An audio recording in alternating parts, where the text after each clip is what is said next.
Yaşçılık bilim beyle mına okuunu bütkönümüzge 40 yıl toluptur. Biz mezgil bizde şaştırıp demekçi. SSSR'ın 50 yıldığı adındagı Kırgız Kızıl Ordenli Kırgız Mamleketlik Üniversiteti'nin Kırgız Filologiya Fakültetin 80-85 yılları okup mına şu Kırgız filologiyası bütkönlüğünü bu yıl 2025 yılı 40 yıl tolu oldurak. Anda bese jalpı Kırgız filologiyasını bütürücülerin Altın Isık Göl'ün cegindeki 40 yıllık jolukşu geçesine gelgen jalpı kurstaşlardı, gruppalaştardın en aldında bugün bardığın başın koşup durgan uyuşturu toğun ağızlarına dürkürgen kol çağlar bilen çakıralığa ruhsat etіңіздер. Jakupov Jekşenbek İskakoviç kol çağlar bilen Nasirдинов Askar Nasирдинович, Abdurrahmanov Sultanbek Arslanbekoviç, Meymanov Dairbek İdrisovich, Sultanaliyev Abduraş Nazaroviç, Sadıkbayeva Mira Mederkolovna, Sulaymanova Marziya Sulaymanovna, Boldaliyeva Maria İmanaliyevna, Şaynayeva Gülcemal Tegirberdiyevna, Hüseyinaliyeva Gülmira Sadıkovna.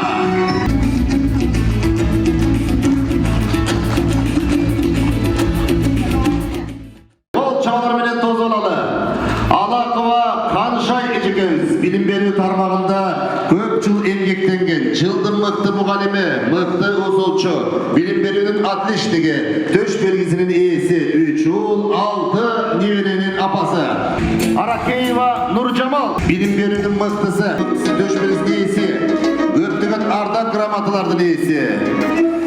İki uldun niverenin atenesi, Baymuratova Gülcemal Eceviz.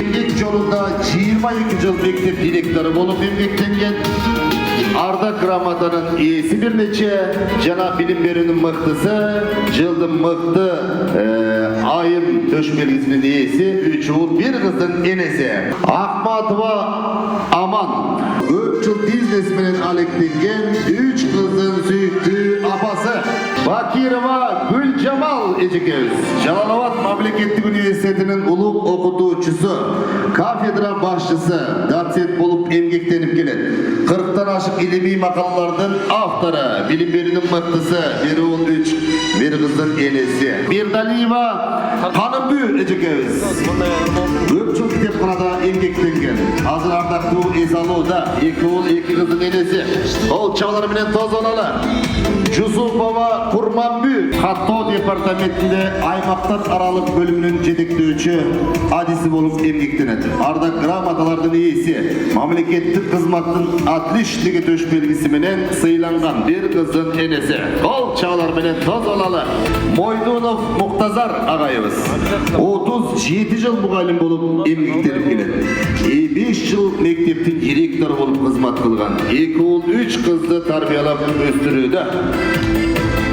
Sulaymanova Marziya Ulutluk Üniversitette kitapxanaçı olup emgektengen biznes tarmağına yetken 2 oğul 2 kızın enesi Sultanaliyev Abduraş ağayımız Ardayız tarmakta çoğuptu kızmatlarda emgektenip gelen bir neçe ardak gramatalardan iyisi 2 kız 1 oldu atanesi ağayımızga kol çağlar bolsun B gruppası kol çağlar bilen toz olalı. Karimova Gülcemal köp yıl mugallimdik kesip emgektengen 3 oğul 1 kızın enesi kol çağlar bilen toz olalı. Abdurrahmanov Sultanbek ağayımız Çıngiz Aytmatov adındagı sıyınıktın iyisi Doğur ayağını dolborunun negiz ölçüsü Sıdıkbayeva Mira pedagogika ilimlerinin doktoru Kırgız Respublikası'nın prezidentinin Arda Gramatası'nın iyisi El Ağartuğ'un adlişligi Davletova Sara filologiya ilimlerinin kandidatı El Ağartuğ'un adlişligi Ol çalarımın toz olamız Moldok Kerimova Baktıgül El Ağartuğ'un adlişligi Süyüktü mugallim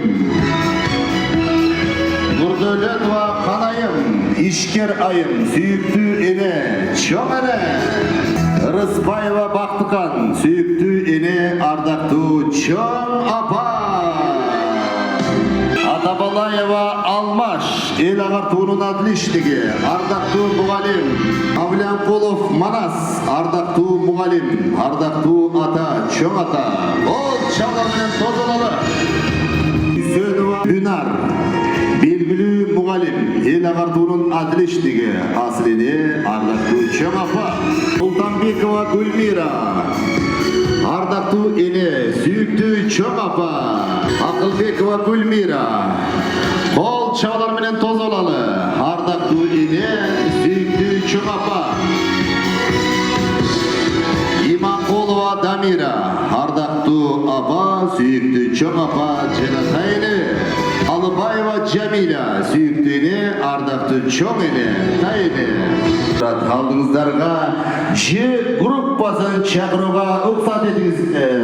En mıқты jurnalist, akın, bir neçe mamleketlik mekemelerden mıқты kızmatkeri Konokbayev Talat Abdukadirovich, mıқты telejurnalist, LDR kanalının mıқты kızmatkeri, Qoğumdun güzgüsü Karabekova Kaliya Sabayevna. Kol çalar menen toz olalar. Meymanov Dairbek ağayımız, İlbrisovich, kol çalar menen toz olalı. Mıқты jurnalist, bir neçe mekemelerden mıқты kızmatkeri Moldaliyeva Maria Imankaliyevna, jurnalist, en mıқты ensiklopedist, jana ilimli izildöçü Raimova Gülayşa Nazarkolovna, mıқты jurnalist, bir neçe mamleketlik mekemelerden mıқты kızmatkeri Talas oblusunun mıқты mugalimi. Kol çalar menen toz olalı. Ve gruppasının jalpı kursdaşlarımızda toz olalı. Bet Alman adlı romanlarının avtoru, Kırgız Respublikasının Madaniyat, Jaşlar jana Sport Ministrligi tarafından 2024 yılın mıқты çıkarması namına tatıptı bolgan жазуучу Айтмамбетов Ишен Жакшылыкович келе жатат. Akın, hırçı, Бердалиев Bakıt, kol çalar menen toz olalı. El Agartuğunun adliştigi, Bektur İsakov atındağı töş belgisinin iyisi, Jaynakova Doktor Gül Teddiyevna. Taşkömür şahırlık rezervtik rotanın komandiri, Batken Soğuluşu'nun ardıgerler kengişinin töragası, Döremkulov Mamatisak Köçörbayevich. Belge bilim berүүнүн mıktısı, Doробеков atındağı orta mekteptin direktori, Dorobekova Ümitübü Batır Kanamna. Toz alыңыздар. El Agartuğunun adliştigi, Dvanayeva Batmakan Taşbolotovna, dürkürgen kol çalar menen toz alыңыз. 40 yıllık joluguşuunun demirgечisi jana uyuşturucusu, darts oyunu boyunca 2008 yılı Bişkek şaharının çempionu bolgon Ayu Holding kompaniyasının atkarucu direktori Jakapov Jekşenbek Iskakovich. Bir kol çalar menen toz olalı.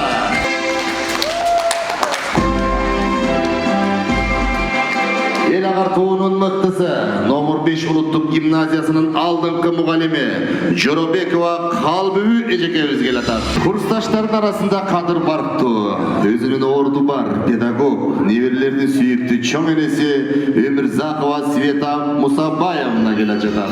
Kol çalar menen toz olalı. El Agartuğunun mıktısı, Nарын Mamleketlik Üniversiteti'nin okutucusu Hüsönaliyeva Gülmira Sadıkovna. Jurnalistler Sayızı'nın müçösü, El Agartuğunun mıktısı, töş belgisinin iyisi, pedagog ilimlerinin kandidatı Eşiyev Jarkül Abdimitalipovich'ti. Andaki gruppası bir kol çalar menen toz olalı. Oş mamleketlik kesiplik nomir 12. liseyinde 33 yıldan beri emgektenip geledi. 3 kızga tatıktı bilim bergen, 9 neverenin ardaktığı apası, kesiplik bilim berүүnүн mıktısı, Tüştük aymağı boyunca proftekler arasında Kırgız dili boyunca mıқты mugalim Bekova Saltanat Abdurashevna. Çüy rayonunun Koşkorgon ayınında 40 yıldan beri üzürlü emeklenip geledi. Bilim berүүnүн mıktısı, Kırgız dili qoğumunun adliştigi 3 balanın enesi Dүйшенбиева Ayday Esenovna. Dili töş belgisinin iyisi Yusufaliyeva Şolpon Attokurovna. El Agartuğunun mıktısı, Bütkül Dünyölük Göçmenler oyunun katışucusu, 2 oğul 1 kızın jana neverilerinin süyüktü enesi İsmailova Gülzayra Sandalovna. mıktı pedagog. Balları Atajol'un jolduğun yurist. Oğul kızlardan apası, neverlerinin süyüktü çömelesi İbrahimova Almabübü Kurmanovna. Kırgız Respublikasının prezidentinin Ardak gramatasının iyisi, askerlik çini patpolkovnik. Hazır Ardak'ta esaluda, bir kız 4 oğul, 12 neverinin atası. Ol çavlar meni Tozolov İsabekov Bekpoto Atabekoviç. Жолдошу, курсташы Талант Турганбаев менен эмгек жолуп бирге башташкан. Бир кыз, эки уулдун ата-энеси, кадырлуу чоң ата, чоң эне, медициналык тармакта эмгектенип келген Касмалиева Нурсайра Казаковна. Кыргызстан журналисттер союзунда, Кыргыз туусу гезитинде жана башка тармактарда кызмат аркалаган облустук кеңештин депутаты, Кыргыз Республикасынын юстиция жана ички иштер министрлигинин Ардак грамотасынын ээси, Кыргыз Республикасынын адвокатурасынын мүчөсү, Г группасынын старостасы Насирдинов Аскарбек Насирдинович. Панфилов райондук ички иштер бөлүмүнүн эмгек сиңирген кызматкери, ички иштер министрлигинин мыктысы, спортсмен, азыр ардактуу эс алууда биздин Г группабыздын курсташы Самаков Нуржан Капалович. Таланттуу кызыбыз, жолдошунун сүйүктүү жары, бир уул, бир кызын жана 7 неберенин апасы Урдавлетова Назгүл Казаковна. Билим берүүнүн мыктысы, райондук мыкты агартуучу, мыкты депутат номинацияларынын ээси, Тогуз-Тороо районунун ардактуу атуулу, айылдык кеңештин депутаты болгон. 5 баланын апасы жана сүйүктүү неберелердин энеси Шайнаева Гүлжамал Теңирбердиевна. СССР'дин 50 жылдыгы атындагы Кызыл ордендүү Кыргыз мамлекеттик университетинин Кыргыз филологиясы жана журналистика факультетинин бүтүрүүчүлөрү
Kırgız filologiyası jana jurnalistika fakültetini ийгиликтүү бүтүрүп, мына 40 жыл бою элибизге ак кытып кызматыңыздарды кылып, бүгүн ушул жерде барыңыздар кубанычыңыздар койнуңуздарга батпай, маңдайыңыздар жарала өзгөчө сүйүнүп, ажайып кооз жери менен жалпы элибизге таанылган Ысык көлдүн жээгинде 40 жылдык жолугушуу кечеге келип отурасыздар. Түн уйкусун жалпы курсташтар үчүн бөлгөн уюштуруу тобунун бир түркүнүн болчолорун чакырып алалы.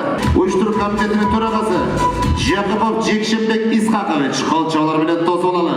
Насирдинов Аскар Насирдинович, Абдрахманов Султанбек Арстанбекович, Мейманов Дайырбек Илбирисович, Султаналиев Абдраш Назарович, Сыдыкбаева Мира Медерколовна, Сулайманова Марзия Сулаймановна, Молдалиева Мария Ибналиевна, Шайнаева Гүлжамал Теңирбердиевна, Үсеналиева Гүлмира Садыковна жана Алакова Каншай Алаковна. Колчалар менен тозолалы.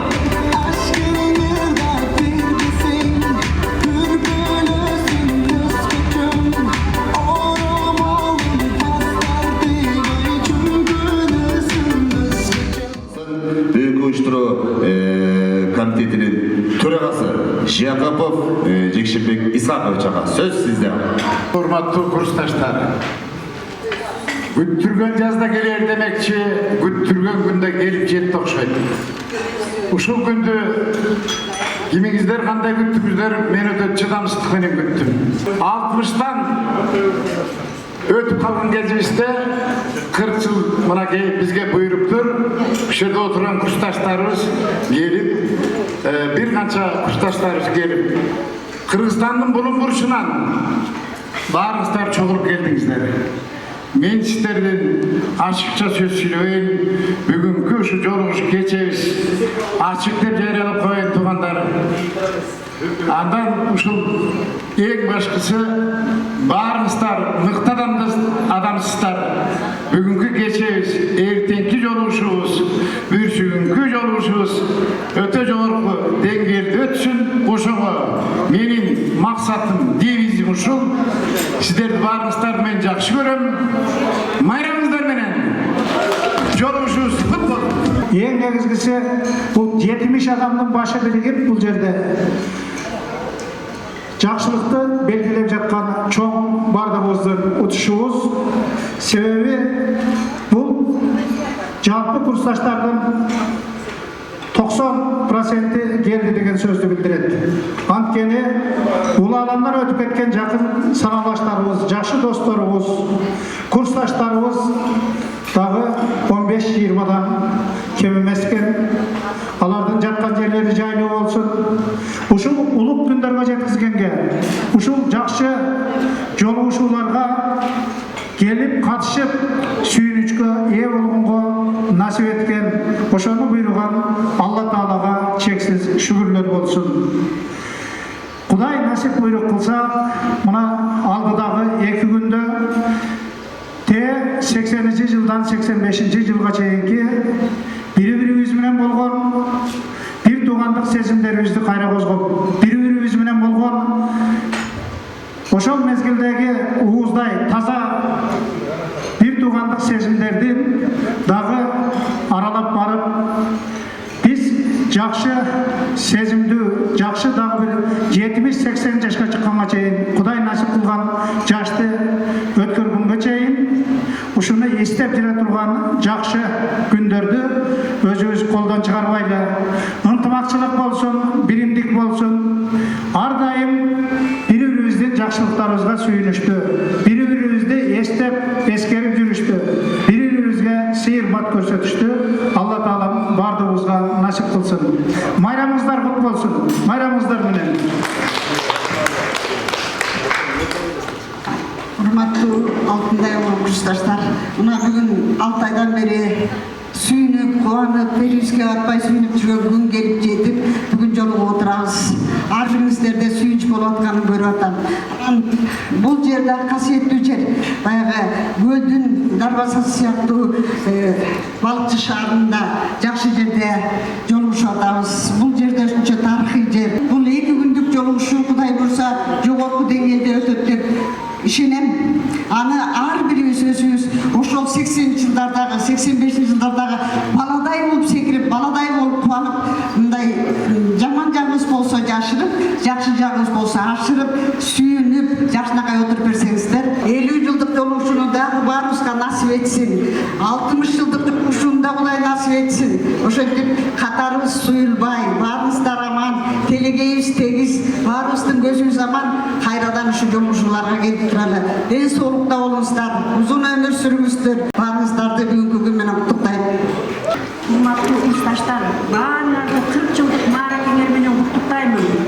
Бүгүн биз үчүн өзгөчө кубанычтуу күн.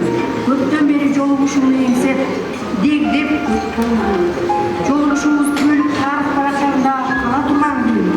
Жан дүйнөбүздөн чыккан сөздөр менен сыр чечишип, чээрибизди жазып, сагынычыбыз менен алдыбыз 6 жыл, артыбыз 5 жыл окуп, бир сындырым нанды бөлүп жеп, эмне бир сонун стенттик таттуу күндөрдү өткөрдүк. Кыргызстаныбыз өсүп өнө берсин, дасторконуңар нанга толсун, орооңор малга толсун, үйүңөр неберелерге толсун.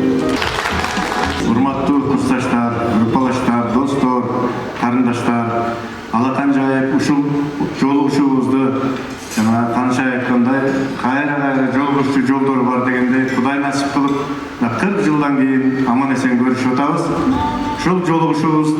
esen, jakşылыкta, ынтымакта, кубанычта, сүйүнүчтө жакшы өтсүн. 3 күнгө созулган көрүшүүлөр, өбүшүүлөр, сагынышуулар, кучакташуулар аябай ынтымакта жакшы өтсүн. Жайылган дасторкондорубуз дайым жакшылыкка жайылып, ынтымакта болойлу. Баарыңыздарды бүгүнкү майрамыңыздар менен куттуктайм. Умин деп дасторконго бир бата кылып коелу. Азыр ушул эскерүү слайд жасашкан экен, эскерүү слайдын. Ошол слайдка алгач көңүл бөлсөк, андан кийин анан ошол группалаштардын арбагына багыштап Сталбек агайыбыз, Султанбек агайыбыз Куран окуп берсе. Келиңиздер, анда назарыңыздарды экранга бурабыз.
Bilinmeyle aramızdan 27-28 kursdaşımız ötüdür.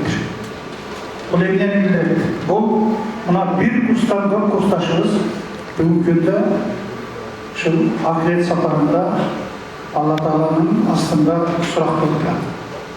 Biz şunda düşünüşümüz gerek, ahiretli çıldıkta bilgen varlık olmalı Müslümanlar.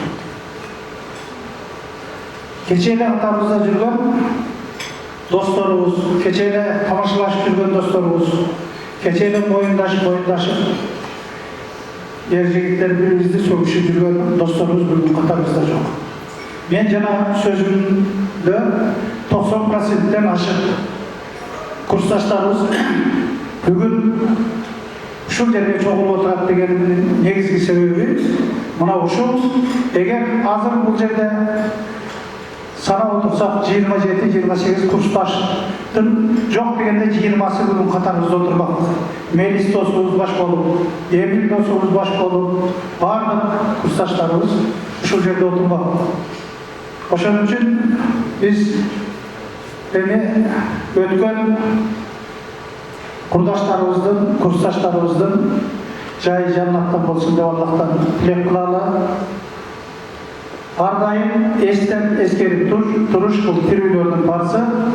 Biz ошо öz parzımızda unutpay, ошол dostlarımыздın жақын елестерін дайым çoğu ayta жүрүшүбүz бардыгыбыздын парзыбыз. Bir жақсы қуаныштуу нерсе турсак болот. Бул деген кадимки Жусупов Нарымбектин уулу экен. Мына ошол атанын ордун жоктотпай, азыр ошол биздин жакшылыгыбызга катышып отурат. Бактылуу болгула, атам жакшы киши болгон. Бардыгыбыз бул жерде көп айта алабыз. Кандайдыр бир эркелегени болбосо, бардыгыбыздан акылдуу, бардыгыбыздан мыкты, бардыгыбыздан эң көптү билген улуу инсан болгон. Sen ayaşkalarının, ayaşkinlerinin жалпы uшу сөздер ардайым балдарына айтып, менин атам улуу киши болгон экен деп айта жүрүп болот. Себеби мына сен көзөткөн биздин досторубуздун, курбуларыбыздын арасынан ушул атамдын ордун жоктотпойм деп келип отурган жалгыз ер азаматсың. Бактылуу болот. Мен жалпы Айшкенердин атынан айтам. Bismillah. Euzubillahimineşşeytanirracim. Bismillahirrahmanirrahim. Elhamdülillahi Rabbil alemin. Errahmanirrahim. Maliki yevmiddin. İyyâke na'budu ve iyyâke nestaîn. İhdina sıratal mustakîm. Sıratal lezîne en'amte aleyhim gayril mağdûbi aleyhim veleddâllîn. Bismillahirrahmanirrahim. Kul huvallahu ahad. Allahu samed. Lam yelid, lam yulad, lam yekun lehu kufuwen ahad. Sadaqallahul azim. Subhaneke rabbil izzati amma yasifun. Vesselamun alel murselin. Velhamdülillahi rabbil alemin. Ya Allah'ım, 18.000 alamdın, 2 dünyanın egesi atara. Özüm bul alam gelip, özüm bul alamdan içer soğuz, göreviniz soğuğundan ki akresin salparını alıp etürcü, жалғыз özüm uluk zatsız Allah'ım. Uşu vardım, baktım canamatınların katarında. Biz menen 5 yıl çoğu okup, çoğu жүрüp, çoğu bir tuğan olup, çoğu dilekteş, sanattaş bolğon Baytoşova Bümina, Tölemüşov Turusbay, Osman Aliyev Dağlay, Almazbek Fadıl, Aydar Şekerbek, Ahmet Bekov Tölөгөн, Yusupov Narımbek, Toktaliyeva Anara, Tentmişova Üpür, Mahmutova Zeynep, Kazibekov Toko, Akimaliyev Ali, Bolotov Uzakbay, Düşün Aliyev Tağay, Canbaray Nurdin, Cusvakunov Beşinalı, Kuvatov Şakir, Muratova Savadat, Mıhtibekov Saburbek, Noruzbayev Emil, Sokuyev Safarbek, Taycıbarov Baril, Toycuyev Nurahmet, Şadkanov Atinatin, Eşimkanov Melis, dostlarımızın, bir tuğanlarımızın ruhlarına, uşu özünün keremetinden payda olgan, Kur'an'dan payda olgan soğuklardan kalıs bağışladık. Ey Allah'ım, bardық markıncına markınların katarında, uşu gözetip etken dostlarımızın akiretine avat, жатқан жерлерін жайлы, жүрген жерлерін бейіштерлерінде қыла гөр, ей Allah'ım. Артында қалған балдарына, небере чеберлеріне, аталарын, апаларын ескеріп жүре тұрған, артынан Құран оқып соғып жөнетіп тұрған өзінің имандылық бере гөр. Оғмат бере гөр, бақтағай бере гөр, ей Allah'ım. Ей Allah'ım, бардық бұл жерде көз өткендерге tilek kılıp, dua kılıp turgan bardıq kursaşlarımızın yakınlarına, balaçakalarına özüm iman dolu, ırtbakçılık, bereket okçuluk, beytilçilikte, aksakallıktan, baybiçelikten uzak yılların dövlötlü günlerin sürüştü özümden söyle göre Allah'ım. Rabbena atine fil hasana ve fil ahiret hasana ve hinna azaben nar birahmetik. Kırgızdın ululuğu, oңgululuğu uşundaki atam ölsün, bir atamды көргөнөр өсү дейт. Медер мырза, бар болуңуз. Кыргыз баласы айтат дейт, 30-сында ора-бора, ана 40-ында кындан кылычын сууруп чыгат дейт. Сиздер мына азыр болуп, толуп, ушундай бир ырдап, күүлөп, балдардын, кыздардын бир жакшылыгын, урматын, сыйын көрө турган мезгилиңиздер büyük ырчылык жолушу кут болсун деп, бүгүн эл жигиттер, эл кыздар деп ырдайлы, чордойлу, маэстро, берчи мага жарым башың музыка дечилежек шембайген. Азанда ертиң адемесе, Алчабыла! Ырдаман биздин салтыбыз, Кырысту кыргыз халкыбыз, Ылгабай бар жашыбыз, ыр менен чыккан даңкыбыз, Бир жигиттер келип ыздар, келип көңүл ачалы, Бүгүн кечти шаңдарды, ызыгын абаталы, Бир жигиттер келип ыздар, келип көңүл ачалы, Бүгүн кечти шаңдарды, ызыгын абаталы.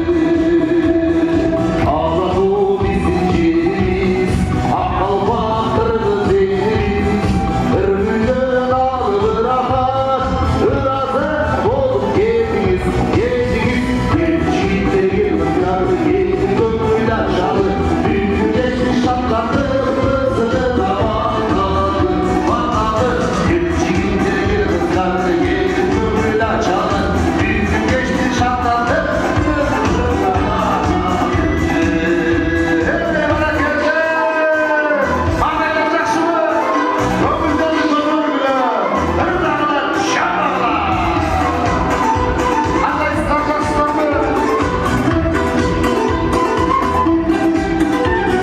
Ырдамак биздин салтыбыз, ырыстуу кыргыз халкыбыз, Ылгабай бар жашыбыз, өрттөн чыккан даңкыбыз, Бир жигиттер келип ыздар, келип көңүл ачалы, Бүгүн кечти шамдандып, ызыгын абаталы.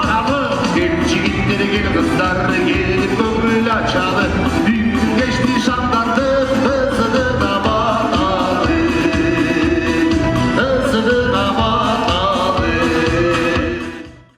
Ушул кыргыз филология жана журналистика факультетинин бүтүрүүчүлөрү тууралуу китептин бет ачары болгон отурат.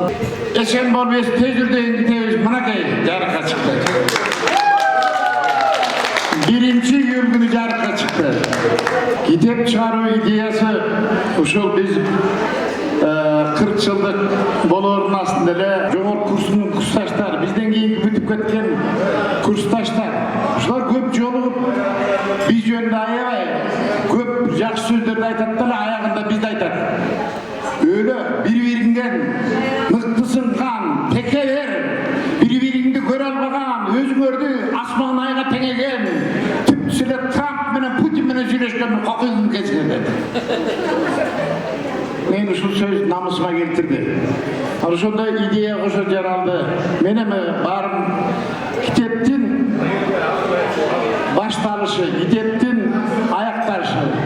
Китеп башталып кичине материалдар чоңула баштаганда мен башка жагынан дагы чуркап, элди табуу, чуркап, бүт курсташтардын баары табуу мойнумда болуп калды. 40 жылдан бери бири-бирин такыр көрүлөт. 9 курсташ мен таап келдим. Бул чындык. Баарыңар билесиңер. Жөнүндө Шерлок Холмстай эле издеп жүрүп таап келдим. Анан аскем жеке сен кыйнап атасың деди да китепти өзүнүн колуна алды. Анан мен баа жардам берип аттым, материал чогултуп аттым. Анан аскемдин кыйындыгы менен, сабырдуулугу менен ушул китеп чыкты. Мен типографиянын баарын кыдырдым Бишкектеги болгон. 2400-2700 иштеген бааларды коюп тургашты. Аскар эмне кылды, сыйкырладыбы? Ушул китеп чыгышында Султан бияктан абдан камчылап турду. Айта кетейин, А группасынан ордумуздан туруп койсоңуз, Бакирова Гүлжан.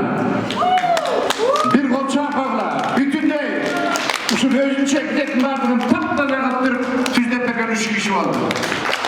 Ал эми кээде турган бетеги тияка Россияда жүргөн курсташтардын ошол жазган кол жазмасын сүрөттөрү салып жүрөт, кээ бирөө өмүр баянын ооз менен айтып берет. Мана түздөдү. Бар болуңуз. Б группасынан Сыдыкаева Мира. Мана бул киши ушул китепке бул кишинин чоң эмгеги бар. Бүт Б группасын жөнүндө эле түп кылды. Султан экөө Б группасынын тимине. В группасы Үсенелиева Гүлмира Садыковна. Мана бул киши. Айланайын бул киши тимине баарын материалдын баарын айт. Баланчаны күн кылып койчу дейм. Ошону жасап атты. Рахмат. Журналистикада Байырбек. Мына Дакем. Бу дагы мен бул жигитти башында ойлоп жүрчүмүн. Акырын сүйлөсөлөчү. Энергиясы жок да, энергия ушул экен окуйчу. Мына аяс жаман көрбөңүз. Аяс сакрадыр жаман көрөт.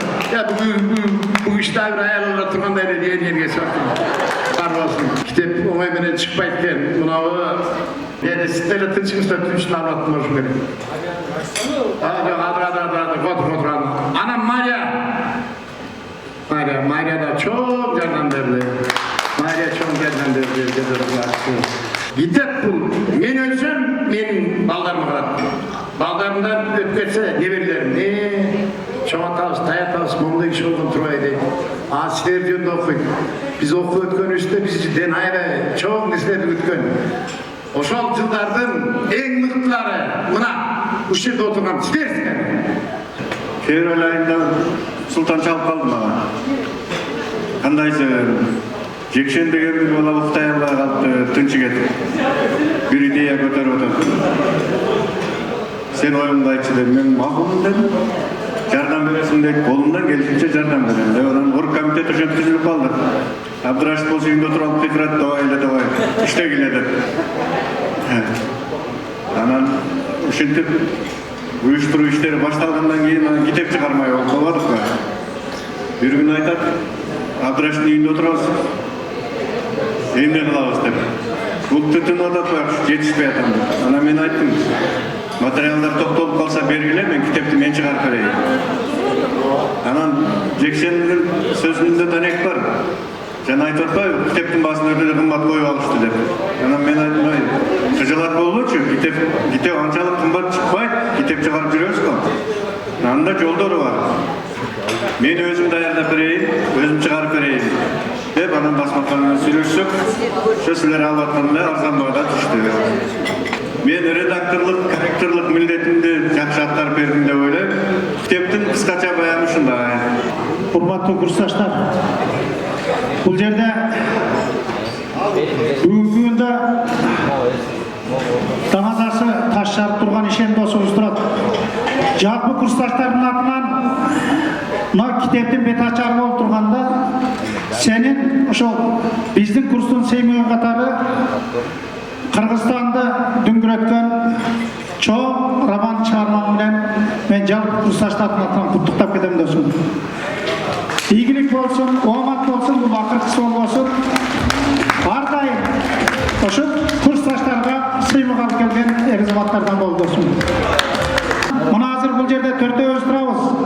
Бул жерде биздин китеп чыгарыш бул чоң эмеде ошо жекшеге, Султанга, Аскарга, Дайырбекке, кыздарыбызга ошо эки чыгармача ийгилик кылайын. Дагы бул 40 жылдыкта китебimiz 50 60 китепти таптасыр бозорун керек. чоң рахмат. Кудай таалам сага дагы ушул Моңунча бир 70 адамдын башын бириктириш чынында эле оор экен. Аны көрдүк. Эми кеп алма эмес. Кеп мына Оштон, Баткенден, Таластан жана башка жактардан келип берген сиздерге рахмат. Эми бүгүнкү эртеңки биздин отурушубуз, биздин салтанатыбыз жакшынакай өтүшүнө өзүбүзгө байланыштуу, сиздерге байланыштуу, биздерге байланыштуу биз ынтымактуу болуп, бири-бирибиз менен шериктеш болуп, бири-бирибиздин сөзүбүздү угуп, бири-бирибизди көтөрмөлөп, толук гана жакшы сөздөрдү айтып, ар бирибизди кубаттап, күлүп, жайнап отуруп, мындай бири-бирибизди ошо кубаттап кетсек, ошол бизге чоң ийгилик, чоң ийгилик. Китеп жолу менен, бирок биз китеп даяр болуп калгандан ойлоно баштадык. Эмне деп ат коёй деп. Ар бир чыккан китептин бир аты болуш керек да. Аны бир күнү жекем чалып калды. Мен ат таптым. Эсен болуп эстей жүр деген Валентин Распутиндин чыгармасы бар. Ошону койбойлубу деп. Анан кийин түскөнбө чыктык, бияка чыктык. Колдоп кетишти, анан кийин эсен болуп эстей жүр деген ат жарашып эле калды. Мына колуңуздарга тийсе көрөсүздөр. Менимче туура эле тапканбыз го. Жакшы эле идея көтөргөн го деген атабыз. Аман болсун, китеп аркылуу, кой, зериккенде баланчанын өмүр баянын карап коеюнчу. Канча баласы бар экен, я. Бул кызматтарды иштепти. Атасы момундай болгон турбайбы депчи. Мен азыр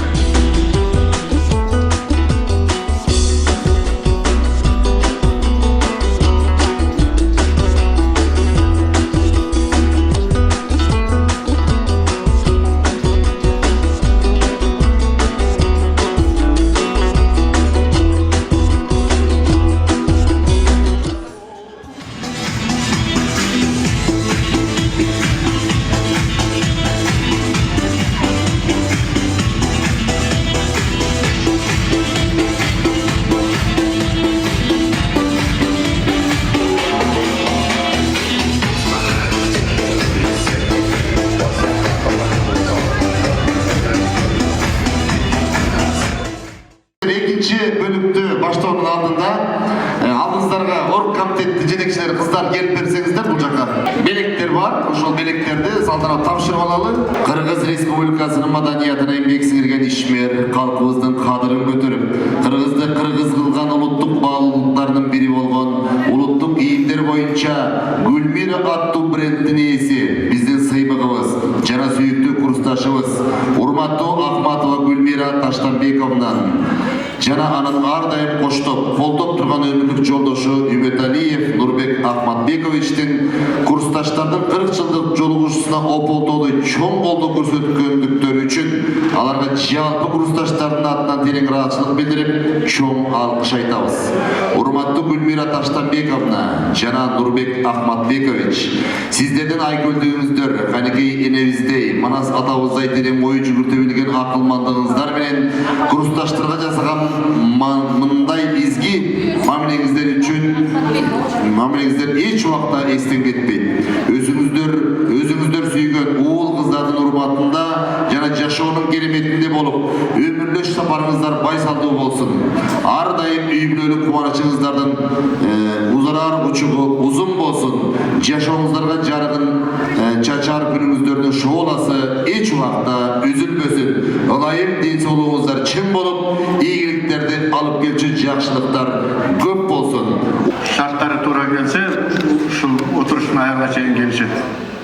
Мен кабыл алып кое берейин, келгенде берип коюңуздар бул чарт. Филолог, мамлекеттик кызматкер, биздин ардактуу курсташыбыз Жумакадырова Салима Жумакадыровнанын жана анын ар дайым колдоп турган өмүрлүк жолдошу Аманкулов Мирслав Аманкуловичтин курсташтардын 40 жылдык жолугушуу кечесине зор колдоо көрсөткөндүктөрү үчүн аларга жалпы курсташтардын атынан ыраазычылыгыбызды билдирип, чоң алкышыбызды айтабыз.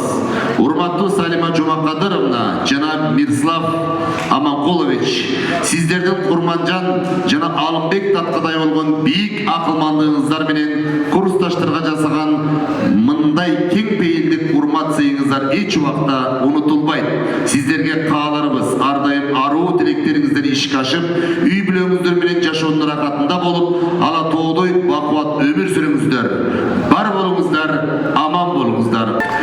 Филолог, бир нече мамлекеттик мекемелердин мыкты кызматкери, көп кырдуу талант ээси, курсташтардын 40 жылдык жолугушуу кечесинин демилгечиси, негизги баштоочусу жана башкы уюштуруучусу, биздин кадырлуу курсташыбыз Жакыпов Жекшенбек Исхаковичтин сөз баштаган, эл баштайт деген өз сөзүн баштап, алыскы 7 дубандагы курсташтардын башын бээктирип, 40 жылдык ушундай чоң жолугушууну өткөргөндүгү үчүн ага жалпы курсташтардын атынан ыраазычылыгыбызды билдирип, чоң алкышыбызды айтабыз.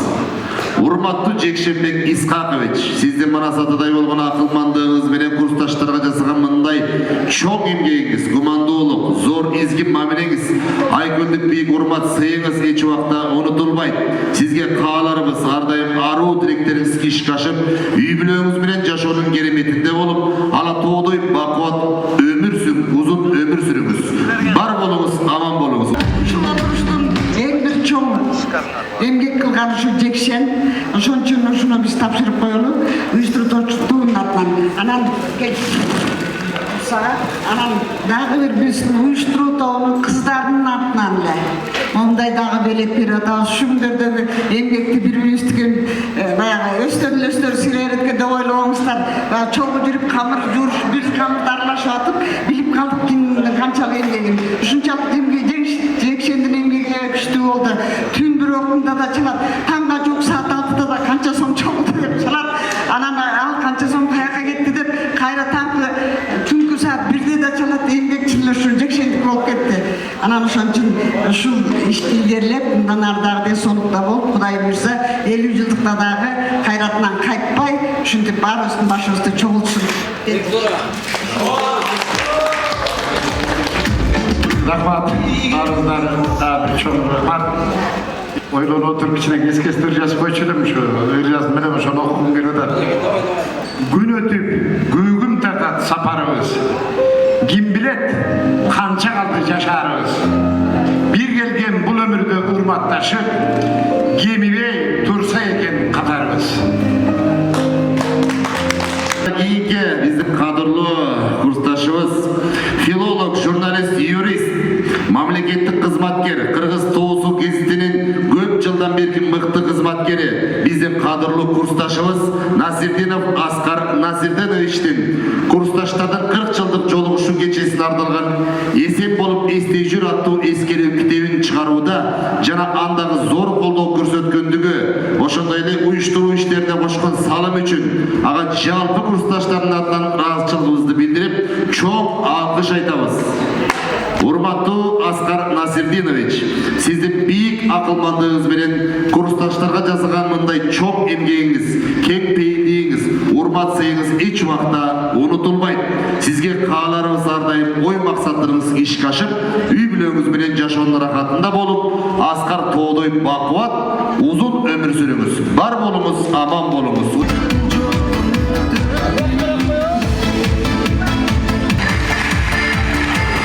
Улуттук телерадио корпорациясынын президенттигинен баштап бир нече жогорку мамлекеттик кызматтарда иштеп жана журналисттик тармакта мыкты долбоорлорду ишке ашырып келген курсташыбыз Абдрахманов Султанбек Арстанбековичти курсташтардын 40 жылдык жолугушуусун уюштурууга зор салым кошкондугу үчүн ага жалпы курсташтардын атынан терең ыраачылык билдирип алкыш айтабыз. Урматтуу Абдрахманов Султанбек Арстанбекович, мындан ары да ар дайым бийиктикте болуп, кыйынчылыктарды оңой жана ишенимдүү жеңип, жаркын жеңиштерге жетише берүүңүздү каалайбыз. Ден соолук бекем болуп, ал күчкө ээ болуп, жана бардык иштериңизди ийгиликтер коштосун. Үй бүлөңүз жана жакындарыңыз менен аман болуңуз.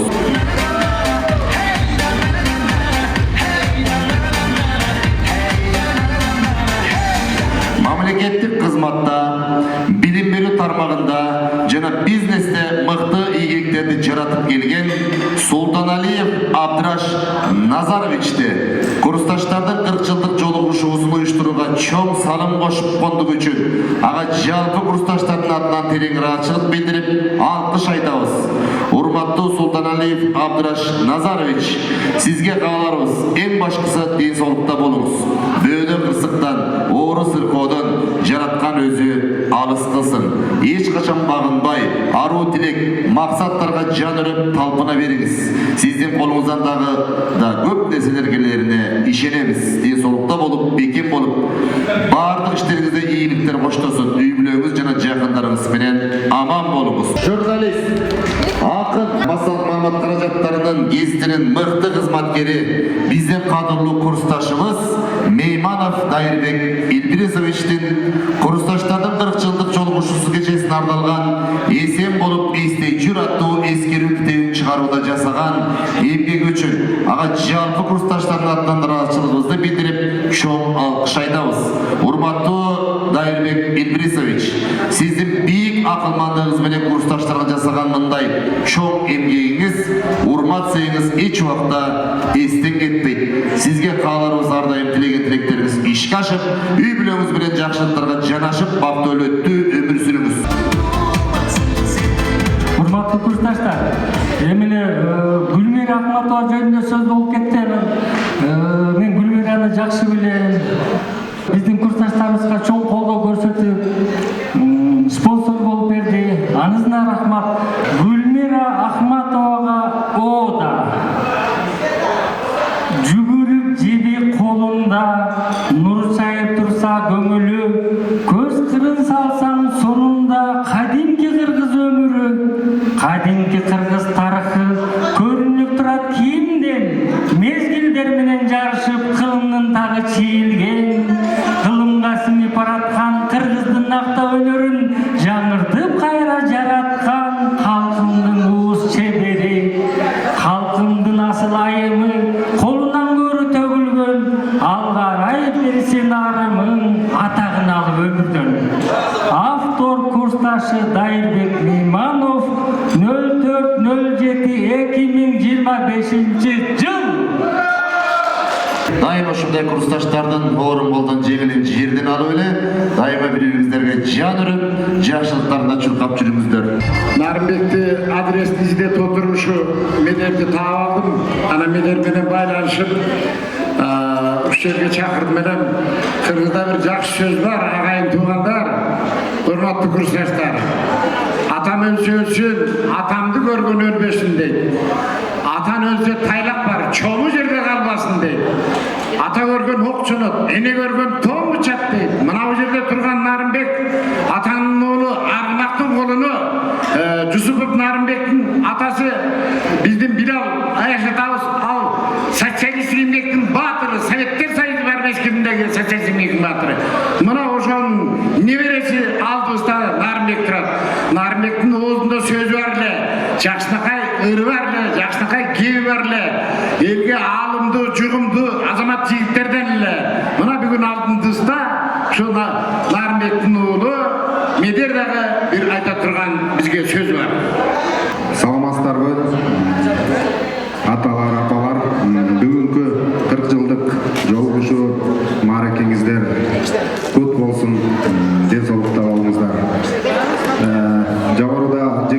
айтып кеткендей, атам көз өтсе да атамды көрбөйүн өлбөсүн деп ошо атамды эскерип бизге кабар берип чакырып койгонуңуздарга чоң ыраазычылык билдирем. Силерге чоң рахмат.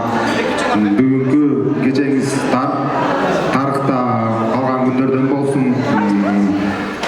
Кудай таалам жакшы күндөрдү өрө болсун. Канча деген кызматтарда, канча деген чыгармачылыктарда эмгектенип келдиңиздер. Ошонун үзүрүн көрүп бүгүнкү чогулуп отурган күнүңүздөр кут болсун. 2013 жылы тилекке каршы Нарымбек атабыз бул дүйнө менен кош айтышып кеткен. Анан ошо өтөрүнүн астында бир ыр жазып кеттир. Мен дагы атамды эскерип ошону окууга уруксат этиңиздер. Сөздөрүм бар деп, адамга айта турган сөздөрүм бар деп китеби жарып көргөн. Ошолордон 2 куплет. Калемим калдың окшойт жетимсиреп, кармабай калганыма канча болду. Кылычтай кылгыр калбас кооз бирок, жылытпайт ырсыз өмүр дене бойду. Үмүтүм бүлбүл күйгөн чырагыңды, үшкүрүп басып турат дал төбөмдөн. Алыстан алоолонуп от көрүнөт, ачыбайт эмнегедир бар көргөнгө.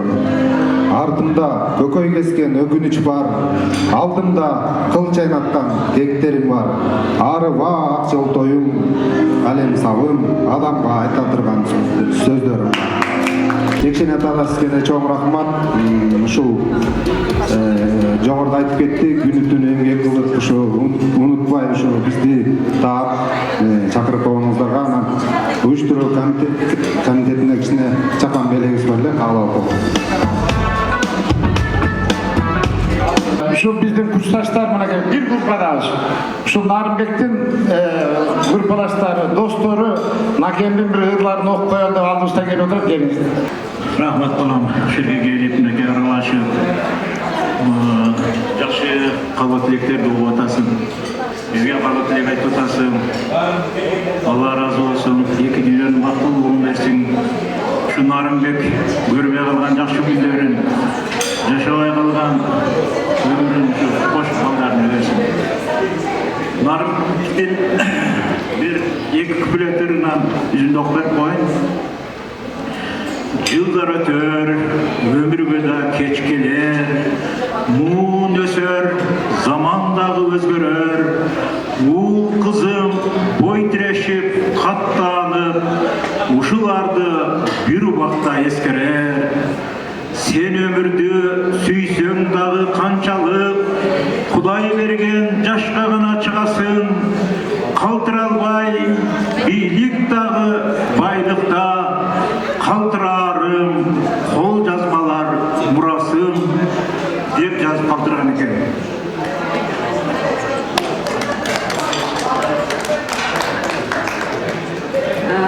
Нарымбек чындыгында талантты болчу. Рахмат балам, атанын ордун жоктотпой келип, ошол жерде атанын ким экендигин көрүп сыймыктанып отурасың. Ошол атанын ырларынан окуп коелу. Акыркы жайга адамдар барды узатып, алмашуулан көтөрүп, тап-так табытып, ушташып торпо пенделик парзын аткарды, уңулдап турду артында уулуу намысың. Үлгүрдүң неге үзүлгөн кыска өмүрдө, жашоодо берип, жашоодон кайра эмне алдың.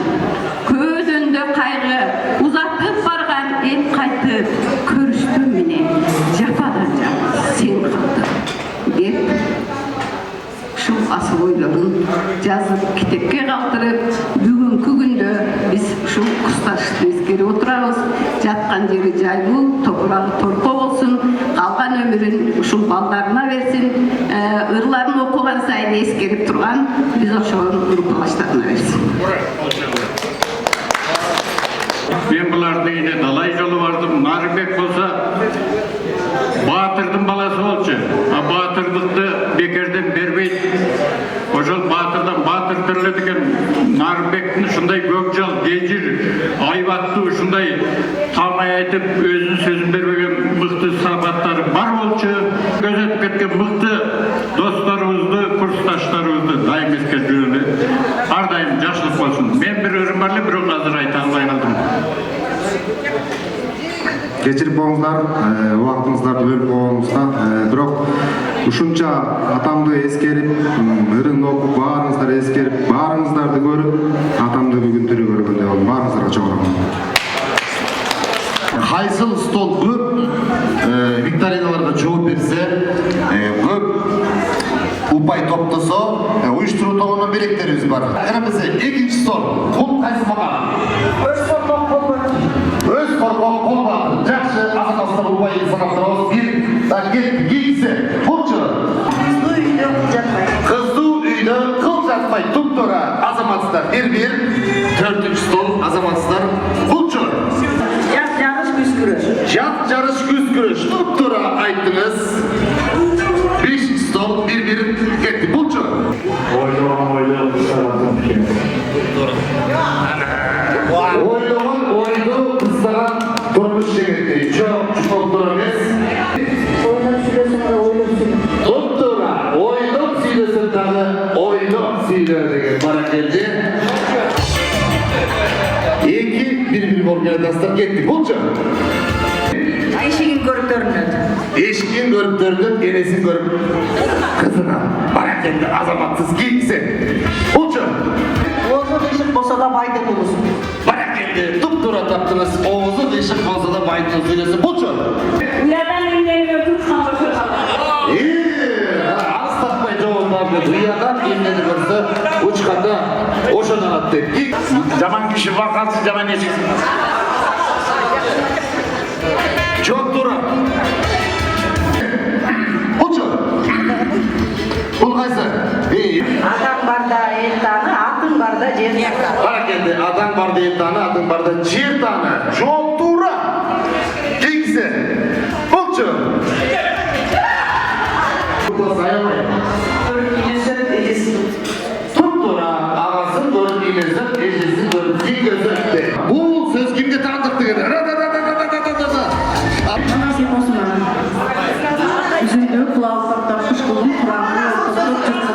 Marastın sözü, İbdin sözü degende. Baraketli azamatsızlar birinci son A gruppa. Azamatsızlar A gruppa, bir upay, kingsi. Kulçu. Şu sözlere çoğuydu ne bağlısın diye. Oku, cana, oku da tepkini talap kılgan. Jakşı kingsi. Şimdi dayanır. Vay! Filolog musun siz? Filolog işini o çakmalı arayalasın. Kanta yazamazsın. Sen de küçükte oğlu gönderin biledik. Çünkü kingsi. İshak Razakov'dan sözü dedi. Vay yazamazsın. İyice mahabbet. Kıyını geçsin. Ya, bunu sözü. Beş sarı. Baykem Turayt'ta da 5 sarı deyip çıkıp kol çağlar olsun azamatsızlar. Çok rahmat. Hanımek İman Aliyev deydi var. Жақсы. Kingsi. Kuvat Tükešov deydi. Baraketli azamatsız. 80-ci жылдардағы biz içip жеп, çöntөгүбүзгө салып, жашообузда колдонуп жүргөн буюм теримдердин аталыштарын табабыз.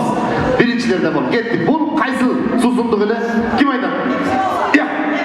Pepsi-Cola azamatsızlar. Жақшы, туп-тура, kingsi. Ну, погоди. Kim айтты? Ayvayken туп-тура taptı mına. Dediniz. Ну, pогоди. Kingsi. Bulçu. Bul gereken markalı. Marka. Aeroflot. Aeroflot deydi. Baraketli. Жақшы, ilki marka. Düşes deydi. Bu limonattın damı iyi aytmayla bazıları. İyi, kingsi. Bulçu. Киностудияда biz. Fitilde çok. Bulçu. Bakayım tatlışı. Kaysı? Pamir tamikisi. Kaç çağlar olsun? Pamir. Ayken malades. Uyuşturdu gördüğünüzde kaysı stollar kanday aktifte katışadan bileklerimizlerde kandaysızlar. Hazır olsa men A gruppasından 3 kişini çakırayın kutlukta söz aytış için. Урматтуу курсташтарым, биз советтик идеологиянын эмелерибиз студенттерибиз. Биз 2 доор жашадык.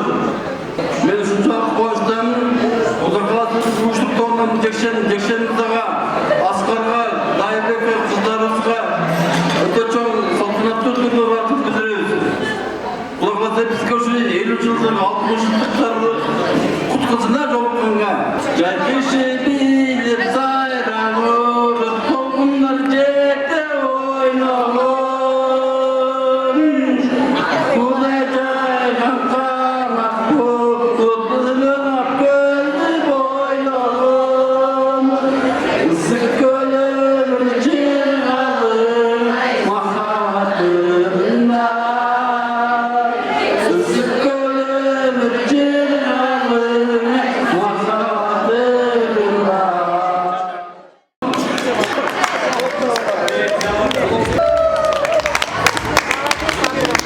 Sizge priz. Саламатсыздарбы, урматтуу, кымбаттуу, сүйүктүү курсташтарым. Бүгүн мына бардыгыбыздын 6 саныбыз аман ушу жарык маанай менен бүгүн ушул жерде жолугуп отурганыбызга шүгүрчүлүк кылалы. Ушул кече башталгандан бери эң бир сонун сөздөр айтылып атат. Ошол сөздөрдүн бардыгы кабыл болсун. Биз эң жакшы мезгилде окудук. Биз коммунизмге баратабыз деп айтканыбыз менен биз коммунизмде жашап, коммунизмде окуп билим алган экенбиз.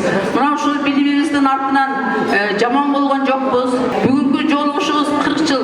Бул 40 жыл деген жөн эле айтып койгон сөз болгону менен 40 жыл деген бул балалуу чакалуу болуп, үй бүлөлүү болуп, очор кашары болгон бир целый бир адамдын өмүрү. Мына ошончо убакыттан кийин бүгүн мына бет келишип ушул жерде жолугушуп отурабыз. Бардыгыңар ден соолукта болгула, аманчылыкта болуп, жашоодо кандай жакшы максат тилектер болсо бардыгы ишке ашсын. Эт биз анда мөлдүр суудай таза элек, күнөөлөрдүн көп сазына бат элек, көздөрүндөн сүйүү оту чачырап, сулуу элек, сүйкүм элек, наз элек. Эт биз анда жазгы талдай жаш элек. Курсташтар, баарыңарды бүгүнкү күнүңөр менен куттуктайм. Бул күндү аябай күткөнбүз. Февралдан баштап ушундай эме болду. Жакындаганда жүрөк дүрсүлдөп айтып атабыз, света болуп айтып атабыз тетиги. Чет мамлекеттерге башка жакка барганда деле мынча толкундатчу эмеспиз. Бул жолу аябай башкача толкундатып калбырбыз.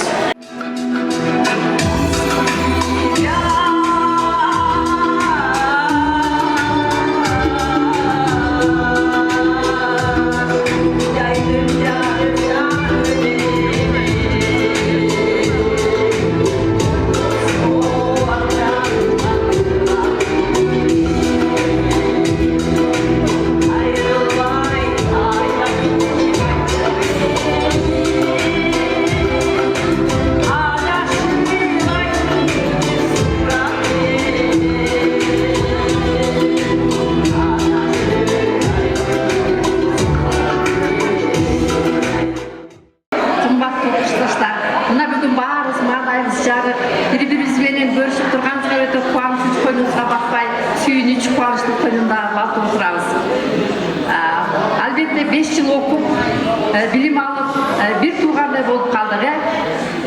Mına uşul bizim bilim alıp, jogorda aytıp ketkendey, öndürüştün Kırgızstandın her bir tarmaklarında emgeklenip, Kırgızstandın ekonomikasın, madaniyatın, tilin önüktürüde özgöce bağırımızlar salıp koşup jatasızlar.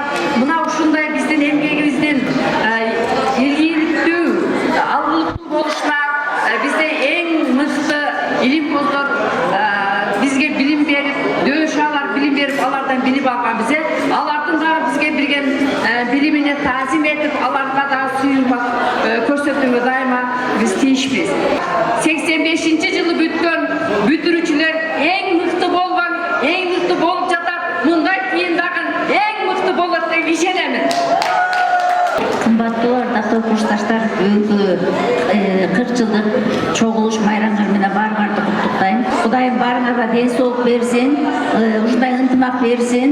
Уюштуруу комитетине өзгөчө жекшенге китептеп чыгарып жүргөн Аскарга, кыздар, биздин кыздарга баарыңарга чоң таазим, ыраазычылык билдиребиз. Баарыңарга ден соолук.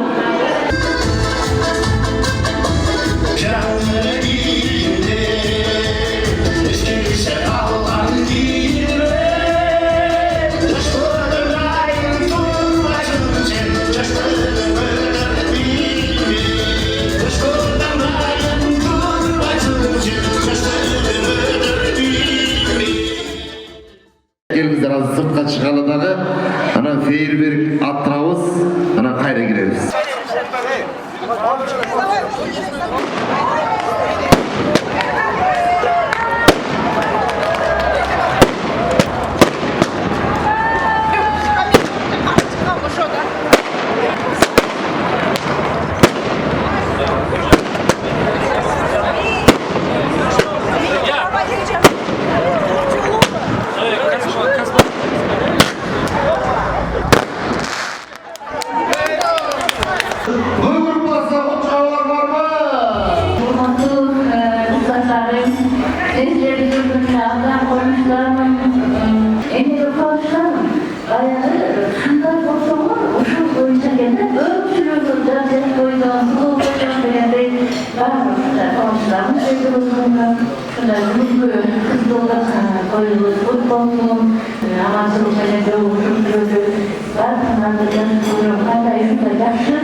Girgen Göç, Bet Alman romanlarının avtörü Айтмамбетов. Söz size dolansın. Kutluktoo söz. Gelin sana. Rahmat. Kıyıklısı Köl'dün жээгинде биздин 40 жылдыгыбызды белгилеп атканыбызга мен аябай сүйүнүп толкунланып турамын. Өнүккөн социалисттик формацияда туулуп, өнүккөн социалисттик формациянын жакшы билимин алдык. Биз жашап өткөн жаштык тарыхта кийин кайталанбайт, эч качан кайталанбайт. Кудай бизге улуу жаш берсин, узак жаш берсин. Ар дайым биз ушу курсташтар, группалаштар ар дайым Кудай берген жолдо биз сапарлаш болуп жүрөлү. жаңадан угуаттык филология илимдеринин кандидаты, коомдук илимдеринин кандидаты, докторлору, науктары бул карандай өздөрүнүн эмгектери менен жеткени, карандай эмгек менен жеткен чоң ийгилик. Ар дайым бир бололу, ар дайым чогуу бололу, сыйлашалы. Баардыгыңарды сүйөм, баардыгыңарды сыйлайм. Рахмат, кеттетириз. Урматтуу курсташтар, мынабы арабыздан чыккан бүгүнкү күндөгү өзгөчө романдар менен таң калтырып, мына былтыркы жылдын эң мыкты роман деген номинацияны жеңип алды досубуз. Курсташтардын атынан сизге алтын калем деген медаль берсин.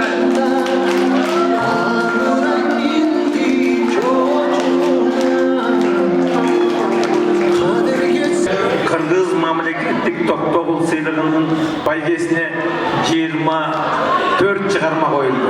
Ошол 24 чыгарманын ичинен 3 чыгарма тандалып алып экили. Ошол 3 чыгарманын бири сиздердин группалашыңар, сиздердин курсташыңар Ишен Айтмамбетовдун тарыхый даректүү бет алман романы. Азыр болсо Г группасын чакырып алалы. Келиңиздер, Г группасы. Урматтуу Г группасы. Курсташтардын ушул олтурган тиричилик байрамы чындыгында кайбыз Г группасынан кайбыз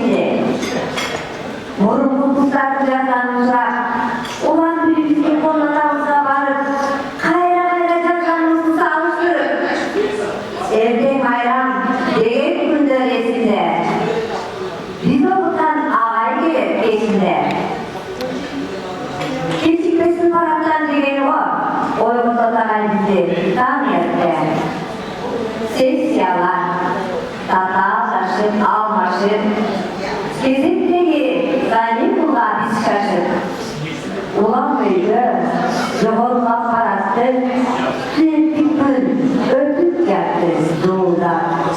Kankay sonun güldür adı estesem, kimsevne yok degende bir gözüne, ömrümdün tatlı uçuru, kaysı dese, sürekli gün en tatlı uçur değerler. Esen bolup, esken gülgün kurslaşın, bağırlarda amançılık ağlarım.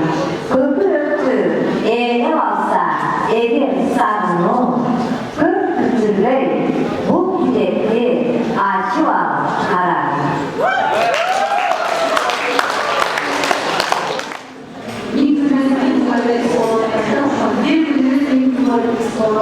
Uşul günün kutlarını olsun. Adamların vatandaşın basından baylıktan dolu kayacaklar. Ölüm silahlar saldan boyunday onun almayı cümleleri çıkartır. Ардактуу биздин курсташтардын аяштары ол чабуулар менен алдыңыздарга чакырабыз. Келиңиздер. Бир остон жакшы куттуктооңуздарды айтыңыздар. Кыска нуска. 40 жылдык торколуу майрамыңыздар менен ар бир күнүңүздөр майрамдагыдай болсун. Үй бүлөңүздөр дайыма бактылуулук болсун. Бактылуу, дөөлөттүү күндөрдү башыңыздан кечириңиздер. 40 жылдык чек болбосун. 50 жылдык, 60 жылдык, 70, 80, 90, 100 жылдыктарды өткөрүңүздөр. Ушундай шаңда өтсүн. Ар бир күнүңүздөр майрамдагыдай болсун. Урматтуу кеченин жалпы катышуучулары, мына бүгүн аябай жакшы майрам болуп атат. Ушул майрамда улансын, 40 жылдык жолугушууңуздар кут болсун. баарыңыздарга бекем ден соолук каалайм, узун өмүр каалайм, бактылуу дөөлөттүү камдыкты каалайм. Эч каарыбаңыздар, жап-жаш болуп жүрө бериңиздер. Баарыңыздардын майрамыңыздар кут болсун. Доронкул Маматовдун келинчеги болом. Атым Рахат. Бүгүнкү майрамыңыздар кут болсун. Ар бириңиздердин үй бүлөңүзгө тынчтык, ден соолук каалайм. Мен Исабеков Бекбатан сүйгөнүм. Урматтуу ушу кыргызчылыктын өөлөрү, ушу мындан буякка дайыма ушу кыргызчылыкты өткөрүп, мындан буякка 60-70 жаштагы кыргызчылык жолугушууларга күбө болорбуз дагы. Мен Мойдонов Муктазардын келинчеги болом. Бүгүнкү майрамыңыздар менен чын жүрөктөн куттуктайм. Алла Таалага чексиз шүгүрлөр болсун, мактоолор болсун. 40 жылдык тоткоолу тоюңуздар кут болсун. Дайыма ушундай жап-жаш болуп жүрөңүздөр, үй бүлөңүздөр менен дайыма тынч аман болуңуздар. Мындай тойлоруңуздар дагы далай болсун. Урматтуу бүгүнкү филолог журналисттер, бүгүнкү ак тоюңуздар кут болсун, өмүр узун болсун. Бардыгыңыздардын үй бүлөңүздөргө ден соолук, аман болуңуздар. Ушул жолугушуңардын өмүрү узун болсун. Ушул кечиңиздер менен жалпы баарыңыздарды бүгүнкү майрамыңыздар менен куттуктайм. Ушундай майрамдын арты майрам боло берсин, дагы аманчылык берип, ден соолукта болуп, баарыңыздар кийинки жолугушууга баарыңыздар түгөн келип, ушундай жаркыңыздарды жазып отурушуларды мен тилектештим. Мейманов Дайырбектин келинчеги. Жылдык тойлар кут болсун, ден соолугуңар бекем болсун. Дайыма ушундай шамдуу юбилейлерди өткөрөлү, 50 жылдыкты өткөргүлө, 60 жылдыкты өткөргүлө. Бүгүн кандай жакшы маанайда болсоңор, ушундай маанайда болгула. Баарыңар жап-жаш, суп-сулуу өткөрсүңөр. Ишиңерге ийгилик каалайм.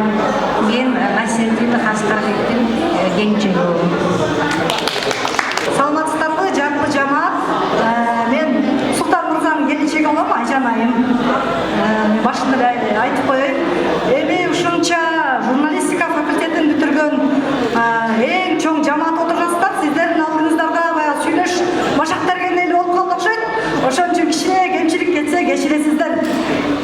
Ошо эми жашоодо ушундай көп сыноолор болот экен, бирок ошолордун арасында ошо сиздердин группалашыңыздарга өмүрлүк жар болуп, тагдырлаш болуп, жакшылыгын, жамандыгын тең тарткан жубайы болуп, 5 баланын энеси болуп, балдарыңызды тарбиялап чоң өстүрүп атабыз.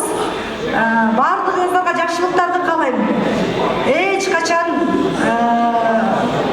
оорубаңыздар. Эң биринчи байлык ден соолук дейт, эң биринчи эле байлык баардыгыңыздарга мен ден соолук каалайм.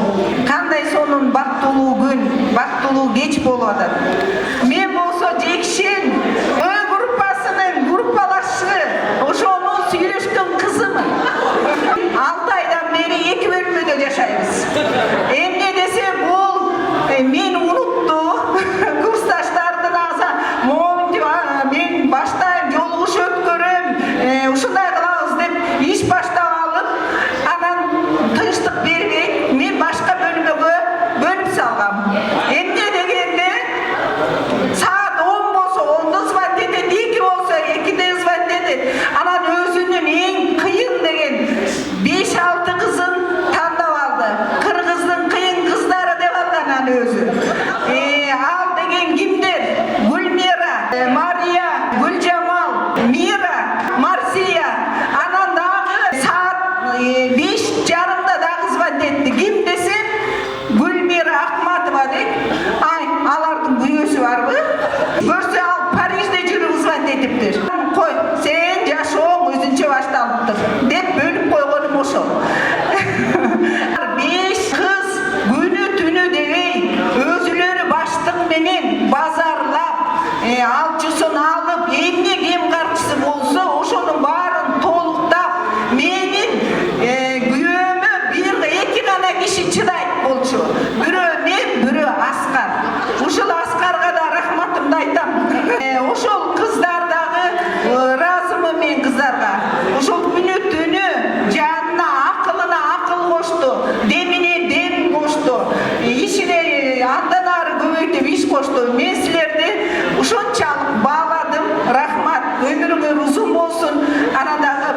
жолдо берем.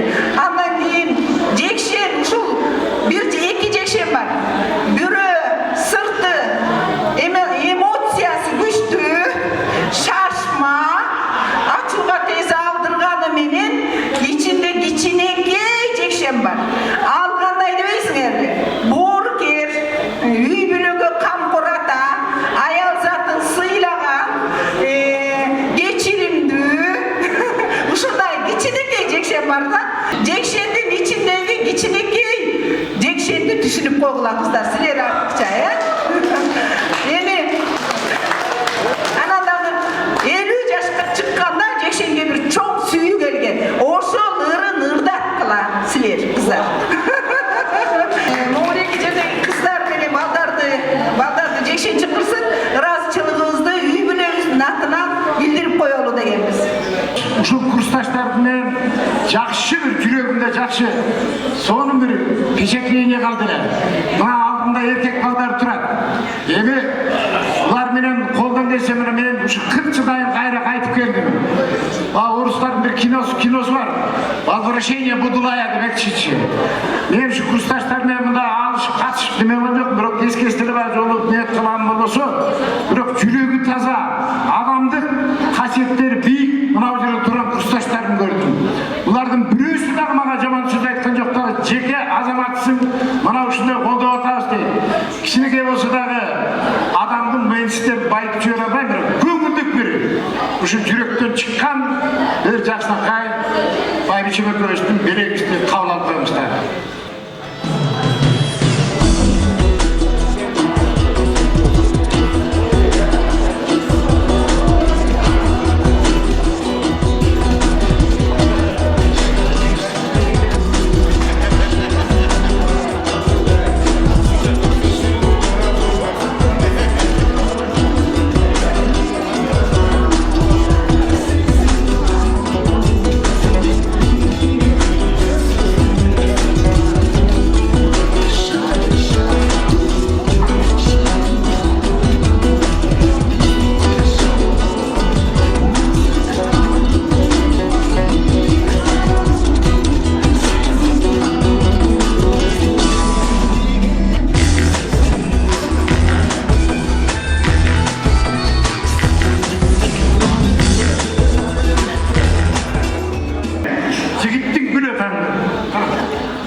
Uшу 6 айдан бери мынакей январда башталды эле 6 айдан бери ушу 40 жылдык деп үй бүлөмдү унутуп койдум.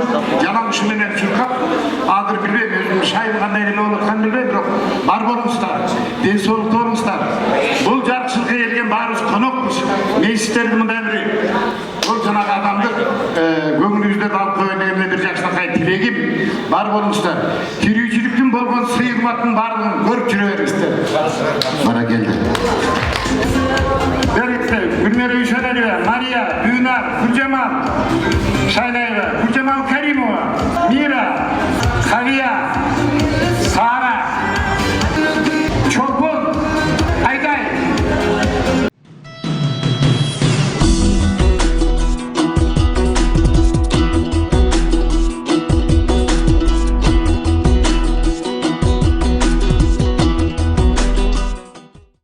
Мен жолдошумдагы, мен бир тууган жеңемдагы бир сөз баалаганчылар.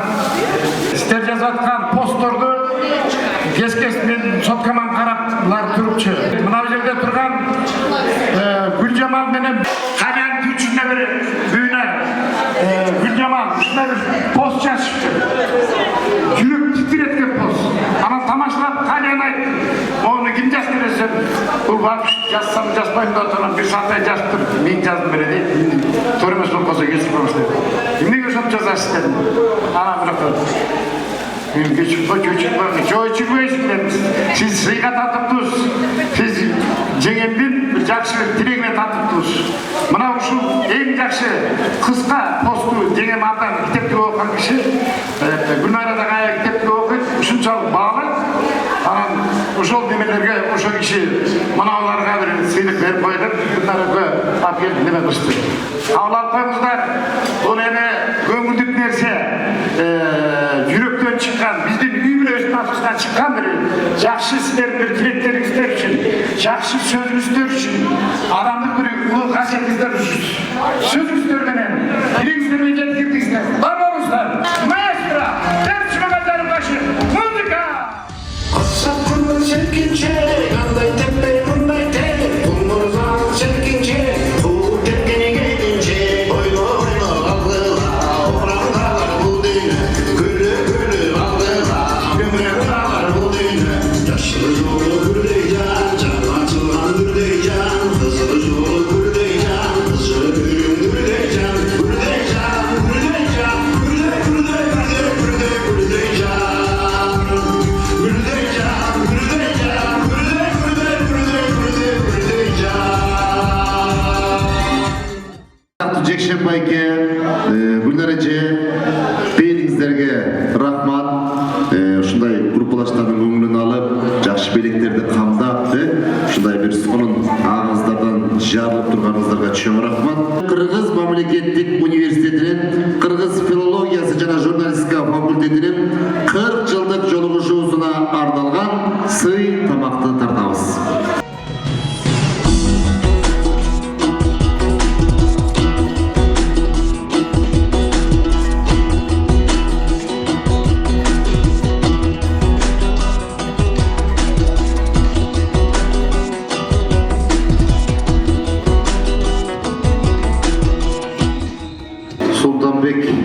Арыстанбекович, бүгүнкү 40 жылдык жолугушуунун мына улустук кандуу табы боюнча өзүңүздөн бир жакшынакай сөзүңүздү айтып койсоңуз. Урматтуу курсташтар, элибизде улуу нарк бар. Жылкы сойгондон кийин эң негизги белгиси бул уча тартуу. Улуу наркка, улуу салтка байланган бул өтө сыйлуу тамак. Кыргыздын салтында биринчи улуусуна тартыш керек деген маселе бар. Бул жерде биз куданы отурган жокпуз. Бул жерде биз кыз узатып аткан жокпуз.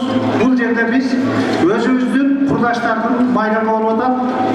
Биз уюштуруу комитети бардык жоопкерчиликти моюнга алып, бул учаны Жекшен мырзага тартканды туура көрдүк. Биз төртөөбүз ошондой чечтик.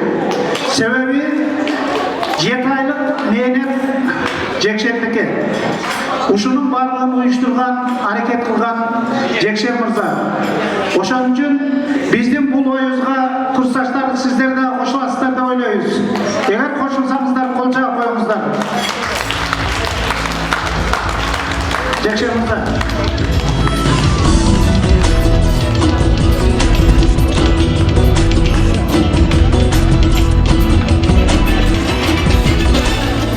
Тамағыңыздар таттуу болсун.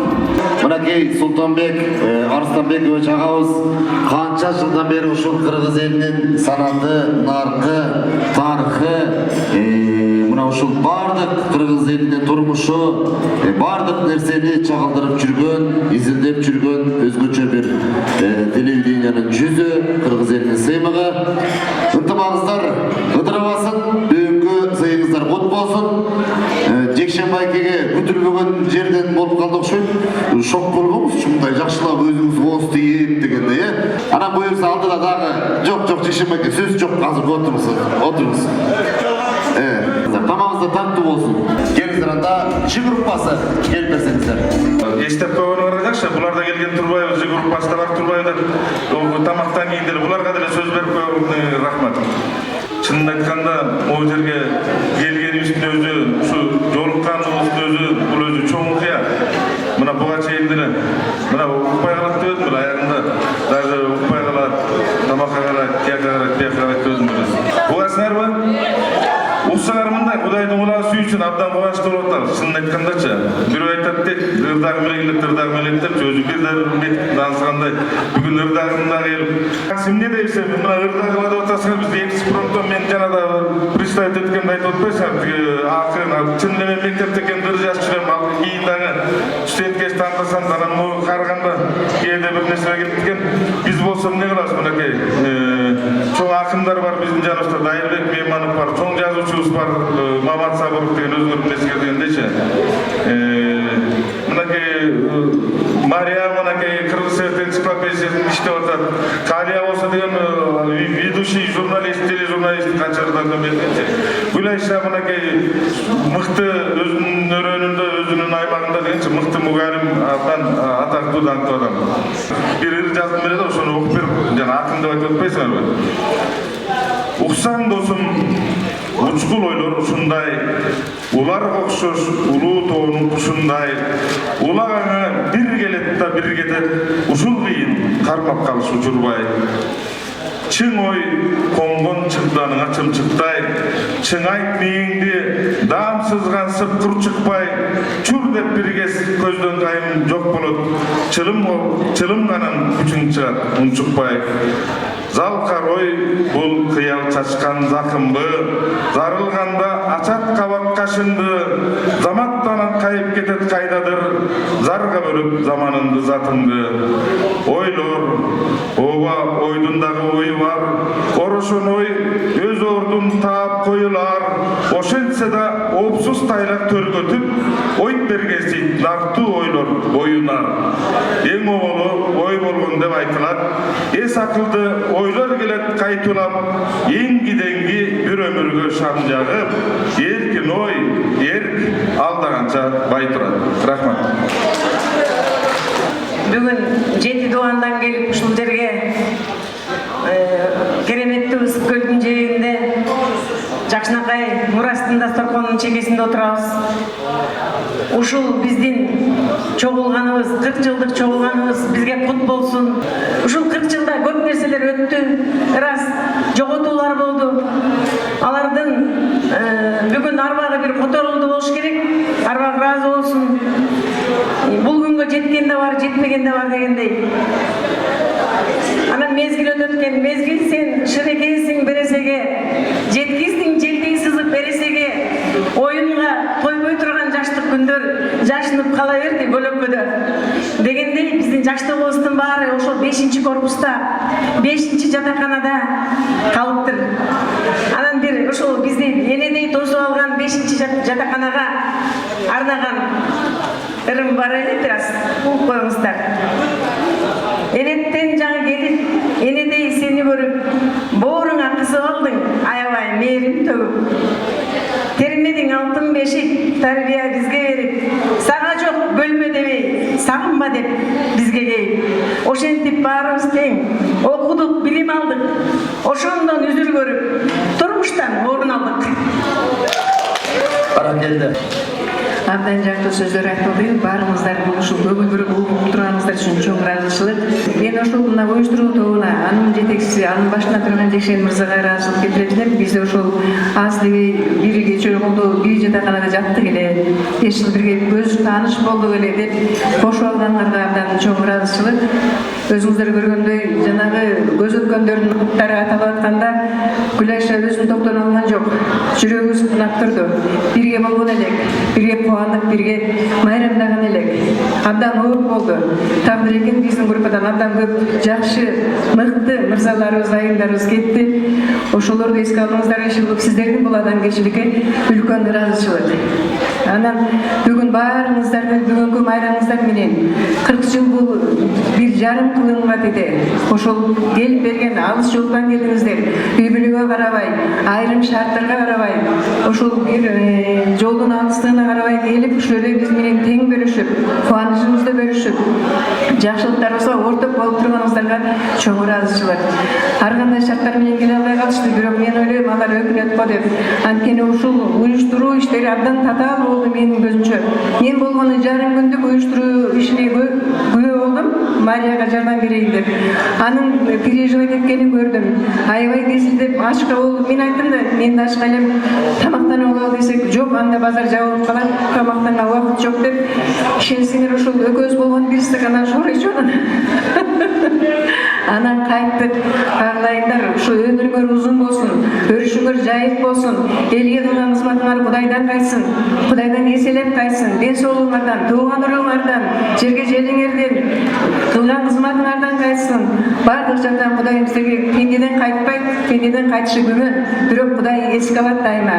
Бар болгула, айрыкча мына уюштуруу тобу, биздин 5 жаштагы кыздарыбыз, Жекшендин келинчеги айрыкча бүгүнкү сенин сөзүң ар бирөөсүн жүрөгү тийди.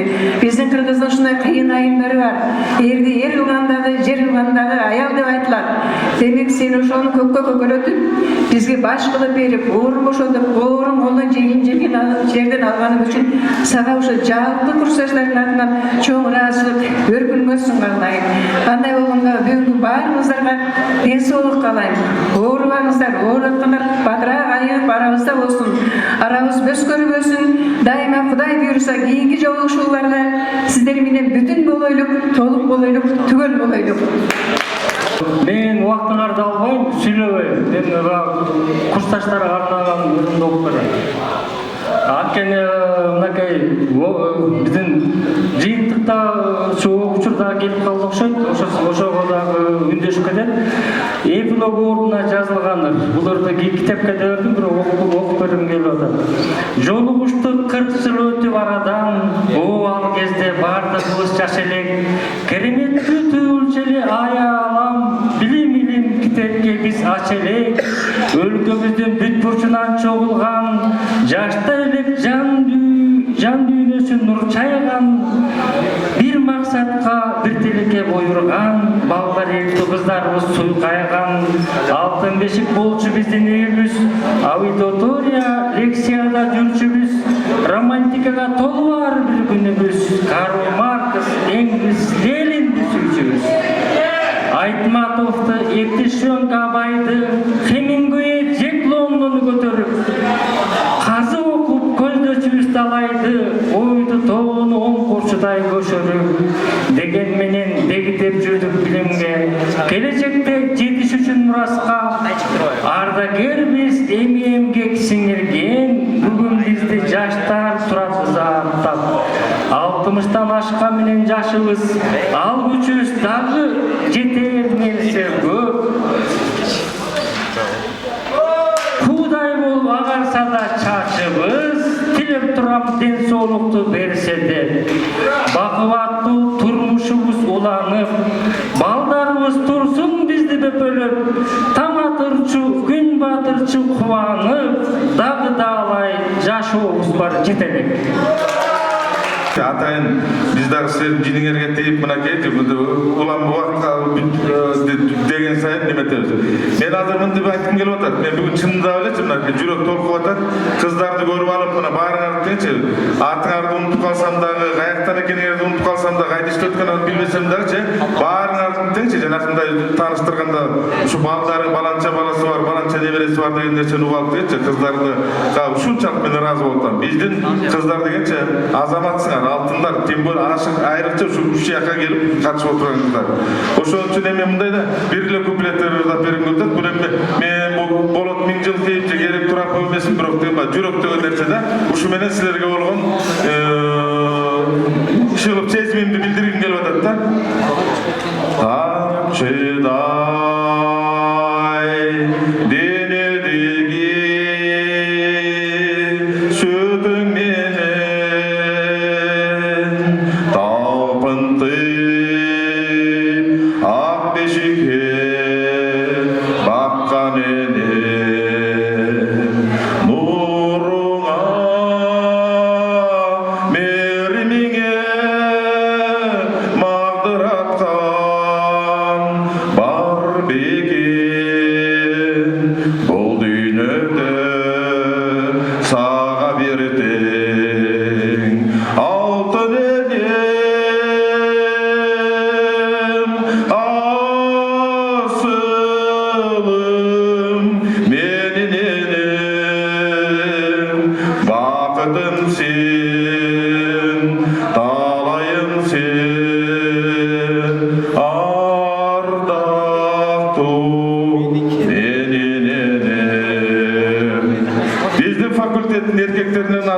Ушу кыздарыбызга арналган ушулар. Азыр биздин кыздар дайыр жинingерге тиеш азырчы.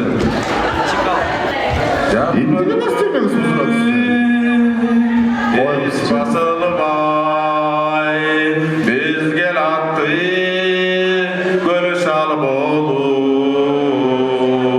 yollar göz açırmay bet oldumdan şamalı soğuk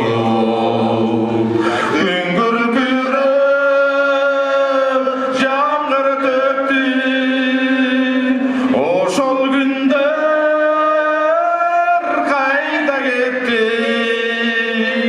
yaşlığımday degecegi kayrılmastan getebi. Rahmat. Mariyanın köküştü, beriptü, bарын жасай алат, барын сөйлей алат, жүрөгүндөгүсүн айта алат. Урматтуу курсташтар, бүгүнкү жолугушуу, 40 жылдык жолугушуу кечебиз куттуу болсун. Ушул эң жакшы өмүрүбүздөгү эң жакшы бактылуу күндөр, бактылуу мүнөттөр өтүп жатат. Ошону биз сезе билишибиз керек. Ушул күндөр эртең кайталанбайт. Ал башкача болсо дагычы. Ошон үчүн жакшы отуруп, жакшы маанайда отуруп, сырдашып дегендей, сыйлашып дегендей жакшы отуруп кетиңиздер. Келгениңиздер үчүн чоң рахмат. Жакшы эсебиңиздер.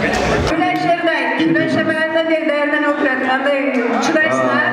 Biz çıdadır, sizler dağır çıdaysınlar. Menin erkin yoldaşlığa beklesin. Naçar ekin aytpas elem sen desin. İçin caman toz koyganday açışar. Bir okuğa vardı istesin. İçin caman toz koyganday açışar. Bir okuğa vardı istesin. Урматтуу менин курсташтарым жана группалаштарым, бүгүнкү сөзүн эң алды болгон келиндердин ардыбын мен анын үлгүсү болгон биздин жакшы көргөн, сыйлаган, урматтаган, өзгөчө баалап аткан уюштуруу тобуна жана уюштуруу тобунун төрагасы Жекшен мырзанын келинчегине биздин топтун атынан сыйлык үйгө келгенде Татнакай жагымдуу суусундук алып алып, экөө эмне сен мага бошодуң деп бир комнатага жатып, эс алып алсын үчүн сыйлык тапшырпага уруксат этиңиздер. Мыкты куттуктоолор менен алдыңыздарда Ж группасы болду. Кол чаап коюңуздар, ардактуу курсташтар. Азыр болсо алдыңыздарга ушул 40 жылдык жолугушуудагы ушул бүгүнкү кеченин көркүн ачып, ырдаган ырчы эжекелерибизди, байкелерибизди чакыралы. Алтын үн номинациясы ыйгарылмакчы.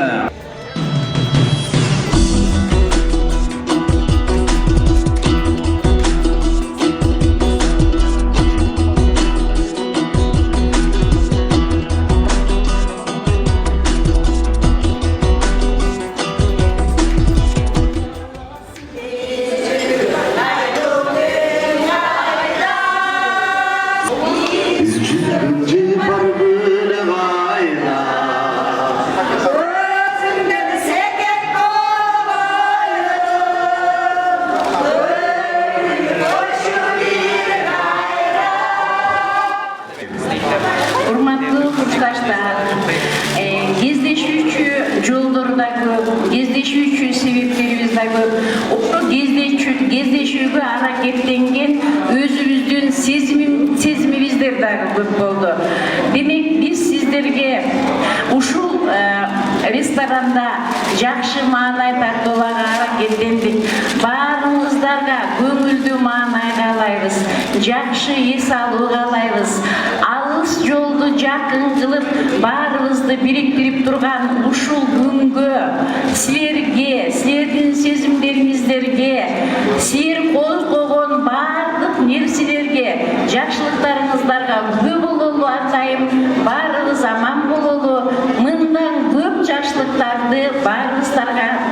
кылсын. Менин курсташтарым, мына ушул биздин бүгүнкү жакшынакай мааракебиз аягына чыгып олтурат. Бирок ошол аягына чыгууда кага олтуруп мен дагы кандайдыр бир өзүмдүн түгөйүмдү тапкандай бир кезде издеген бир нерсем жоголгондой жүрсөм бүгүн ошонун баарын тапкандай болдум да. Анткени мен ойлоп турмун жалгыз эле мен эле филолог десем көрсө багышы колдагы 100дөн ашык филолог бар экен. Сөздүн чечени, ырдын чечени укмуштай менин бир кездеги жаш кезде баалабаган кымбат курбалаштарым бар экенин бүгүн көзүм жетип отурат. Эми мындан аркадагы күндөрүбүз жакшы болсун, жакшы жыйынтыкта болалы.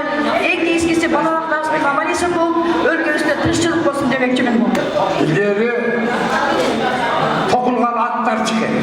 Атайын заманга жараша өзгөрүп отуруп уч алып келген жигитке берет. Денсаулык тилейм, бакыт турмушта жаша, бар бол, азамат бол. Дана ушу агаңдын, тайкеңдин колунан сыйматка ээ болуп алып жүрөм. Эртең менен сиздерди бир гана нерсе, азыр биз баарыбыз спринтерлерге чөбүз жеткирет, жакшы эс алып жатабыз. Эртең менен 8:30дан 9:30га чейин адет кечикпеңиздер, көлгө чөмдеп басып кетпеңиздер. Мына омен өз кезегинде Кыдыр аке айткан экен дейт. Балким Кыдыр аке дагы өзүнүн акелеринен, аталарынан уккан улуу сөздөр. Бул Көл кылаасында көп айтылып жүргөн сөз. Эң биринчи болсо толсун, толсо чайпалбасын, чайпалса төгүлбөсүн дейт. Биздин ушул ынтымакчылыгыбыз, биздин ушул бири-бирибизге болгон сыйырматыбыз, биздин бири-бирибизге болгон бир тууганчылык мээримибиз ар дайым болсун, толсун, чайпалсын, бирок өзүбүздүн ичибизден сыртка төгүлбөсүн. Бар бололу, бир бололу. Ушул күндөрүбүз кылымга айтыла жүргөн бир дастан байланган жакшы күндөрүбүз болсун. Бардыгыңыздарга бакталай, ыйман рызкы, дөөлөт тилейм. Амин. Аллах. Амин. Рахмат. Эми агайын туугандар, ушунча Бишкектен бери алып келип калган могу жигитке бир Аскар байкеси агайын бир сөз айтып койсунчу. Эми кайра кайтмай, мен ушул абдан мына алып барды аскер. Рахмат. Зеке рахмат. Батыр келип чын дилиңден коллегаларыңа кызматтык бергениңе чоң рахмат. Биз бүткөн жылы төрөлүп турган жигит. Эми келип кайра 40 жылдан кийин бизге кызмат кылып атат. Биздин факультеттин бүтүптөр. Ошондуктан сен коллега болуп калдың. Мындан кийин ушул отурган агайларыңдын, эжелериңдин, байкелериңдин, жеңелериңдин жакшылыгына күбө болуп жүрө бер, кызмат кыла бер элге. Ömrüm uzun olsun, ders olun, olsun, işin iyilikli olsun. Rahmet edin.